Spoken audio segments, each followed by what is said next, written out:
Hi everyone, this is Charisse. I'm just gonna briefly go through a couple of things, a couple technology tools that we can use in schools, how it can help us, how we can portray it in the classroom and use it to the best of its ability. I chose five to really look into and study, and my first tool is Remind. My second one is Padlet. Uh, my third one is Edpuzzle. My fourth is Quizlet, and my fifth is Presley. So we're just gonna go into order. I'm just gonna explain what they do, show you a little bit online, and we'll go from there. So the first one's Remind. Remind is an application used for professionals to relay messages to parents and students. It's daily reminders that could be sent out as videos, notes, text messages, and in order to keep everyone informed with news and updates, we can use Remind. Let me just go here to the website. Remind. So you'll be able to sign up right here or log in, sign up, and from there you'll be able to have a whole way to access anybody that you want to put into a group. It could be your classroom, for instance, students, parents, and then you'll be able to send out text messages, videos, uh, updates, news about the classroom, just to keep everyone informed on what's going on. It's an easy way to communicate faster, to reach out to everyone at one time. Everyone's always informed. You'll be able to be heard, and this way, students won't be able to miss certain things. So that's Remind. I think that's a big tool that we could definitely use in classrooms, just to make sure that everyone's engaged and can participate in classroom stuff, homeworks, just in case someone's confused. Remind them, and the good thing about Remind is that you can actually go ahead and do a set time so that it'll come up. So the next one is Padlet, and Padlet is an online bulletin board tool. This tool allows teachers and students to actually connect, share, and learn at the same time, and teachers will be able to make videos and creative posts in order to make students be engaged in a fun, different way. I'm gonna go ahead and bring you to Padlet. The I got a total of 14 points, which is pretty good for that. With Padlet. So here we go. We're gonna go over there. Padlet right here. So you can just sign up. It's free.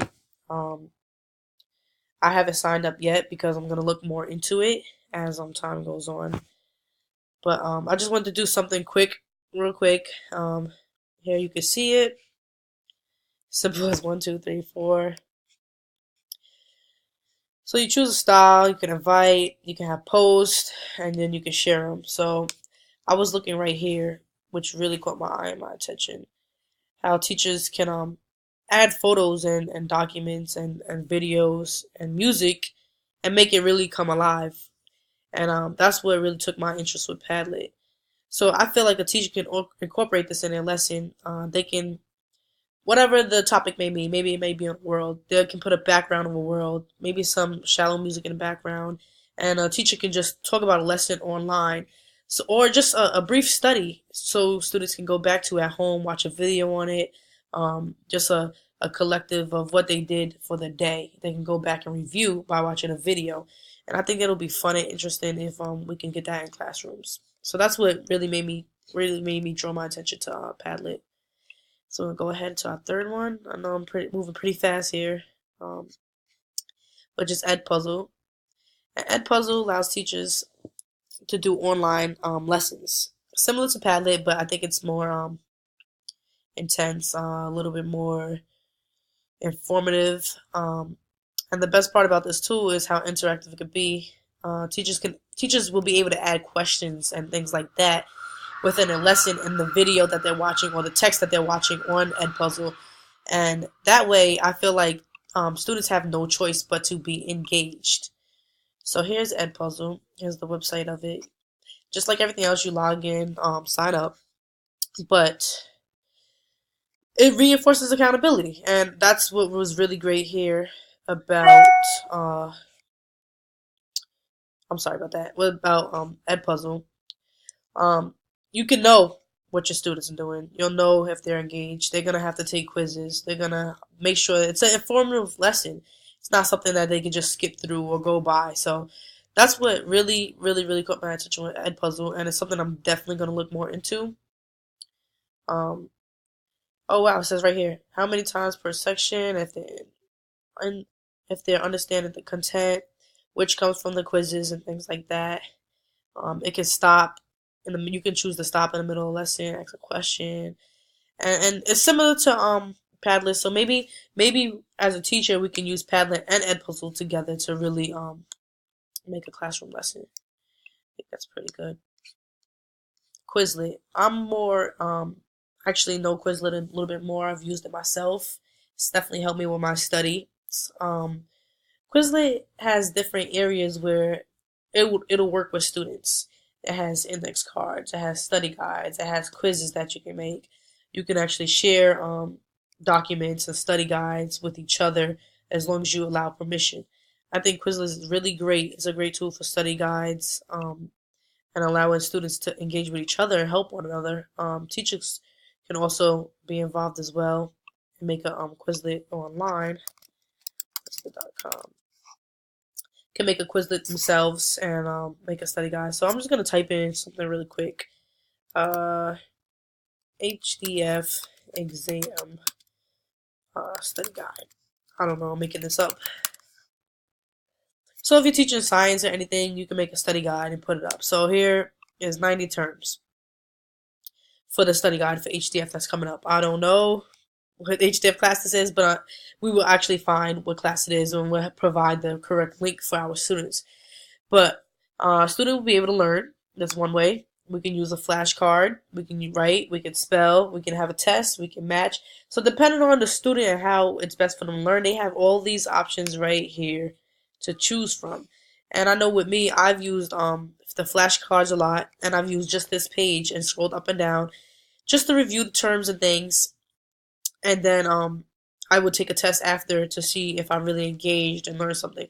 And it's helped me throughout college, and I feel like I get pretty good grades. I'm in grad school now, so I'm excited about that. I'm excited to see that Quizlet was an option on this, and that I can talk about it a little bit more because I definitely think it's very helpful for students. And then we have tool number 5, which is Prezi. I'm also a little bit familiar with Prezi, not so much, but I know a little bit about it. I used it once before, and I actually like using Prezi more than I like using Google Docs or other things that we're used to when we come to group projects and presentations. So Prezi, what I like about Prezi is very creative. It catches the eye. You can do little things that you can't do on normal presentations. So I'm gonna show you Prezi a little bit. It's a great tool for the group and individual work. It allows teachers and students to create presentations on boards, and it's a great social tool because on Prezi, what's cool about it, just like Google Doc, you can write to each other while one person is working. It can be more than one person working. Many people can work at a time. We can write notes to each other, write to each other like on the side separately, like, hey, maybe we should add this on your part, and then I'll add this on my part on slide 6 and 7 and 8, and so on. So let me go ahead to Prezi and just show you guys a little bit something about it. Get you a little familiar. I have a lot of things open. I'm sorry. We have 5. So here's Prezi. So here's like a little thing. So like this will be the presentation right here. And then here's one option. You can click that as you're presenting your thing. And then you can click the next one, the next one. But as you're clicking these things, these little circles here, it'll go to the next page, and it'll it'll be fun. Like you could choose like a pop up or the bubble will blow up or something like that. Just something to catch the eyes of whoever is viewing it.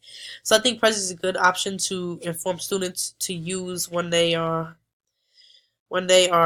having when it's a big project or a group project that they need to represent, because Prezi will allow them to work with each other from home. You don't have to be together at the same time and be able to communicate as well. So that's good there. And there's my presentation. Hope you enjoyed it. Hope you got something out of it.